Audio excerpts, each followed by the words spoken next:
Welcome back, everyone. My name is Marla Fernandez, and I am coming on live to discuss Kamala Harris, 14th Amendment, and Article 2, the complex puzzle of presidential eligibility.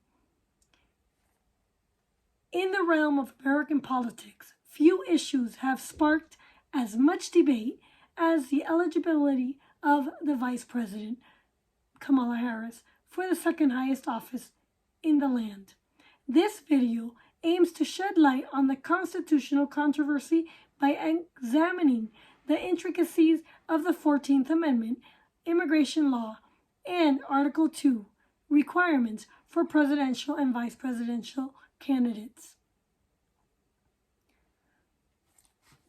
First, some facts. Birth and parentage. Our journey begins in 1964, when Kamala Harris was born to parents Don Harris and Shamala Gopalan in Oakland, California. Crucially, both parents were non-citizens at the time, residing in the U.S. on educational visas. Shamala, hailing from India, arrived in 1958 to pursue a PhD in biology at Berkeley University. Her intent was clear. She would come, study, and return home to marry as per her parents' wishes, or stay in India and fulfill an arranged marriage. Fate took an unexpected turn when Berkeley accepted her. Don Harris, a Jamaican man who likely fled turmoil in his country during its quest for independence from England, entered the U.S. on a student visa in 1960. The two crossed paths and wed in 1963, a year before Kamala's birth. Remarkably, Shamala, with her father's status as a foreign diplomat from India, had no intention to naturalizing as a U.S. citizen. Her academic journey continued, culminating in a PhD in 1964, while Dawn graduated in 1967 and interned at Stanford University.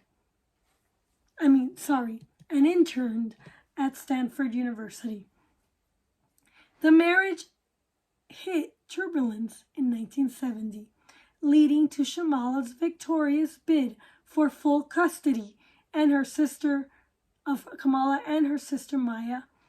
This event ultimately led to her move to Canada, likely in 1972.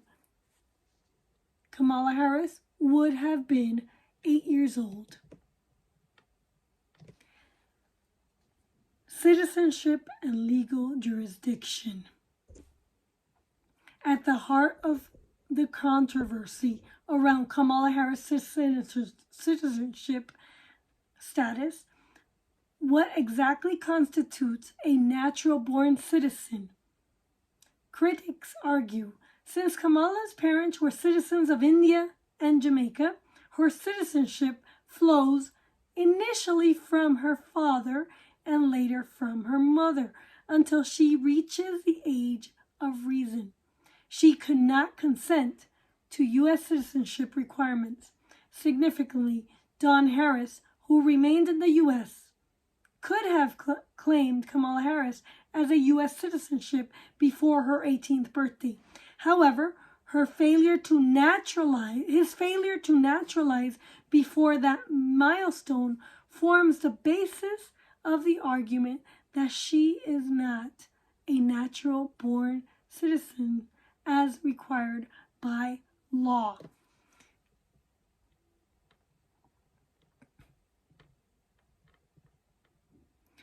Upon returning to the U.S. Fast forward to 1984, when Kamala Harris returned to the United States. Critics contend that upon her return, she should have actively consented to U.S. law and potentially renounced her birthright to her parents' countries of citizenship. As of now, there is no public record of Kamala Harris taking such action. Conclusion. Kamala Harris's birth in Oakland, California does not automatically confer natural birth citizenship as per the 14th Amendment. While the 14th Amendment defines U.S. citizenship for anyone born on U.S. soil, it does not explicitly outline the term natural born citizen, which is vital for presidential and vice presidential eligibility under Article 2, Section 1 of the U.S. Constitution. Currently, there hasn't been a specific U.S. Supreme Court ruling on this matter. Historically, eligibility for high office has been determined through political processes, including elections and congressional certifications. The suggestion of pursuing a declaratory judgment with the U.S. Supreme Court to clarify Kamala Harris's eligibility for future elections is a legal sound approach. This would allow the highest court to provide a definitive interpretation of the constitutional requirements. However, such a case would need to navigate the legal system, and the outcome hinges on arguments presented, justices' interpretations, and the specific facts at hand. Typically, candidates undergo vetting by political parties, legal experts, authorities before running for office.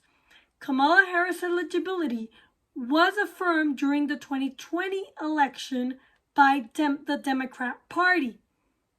However, there are still questions on her allegiance because of her birthright to India and Jamaica. Ultimately, the decision to pursue legal action would depend on the willingness of relevant parties to engage in the process and seek a definitive ruling from the U.S. Supreme Court.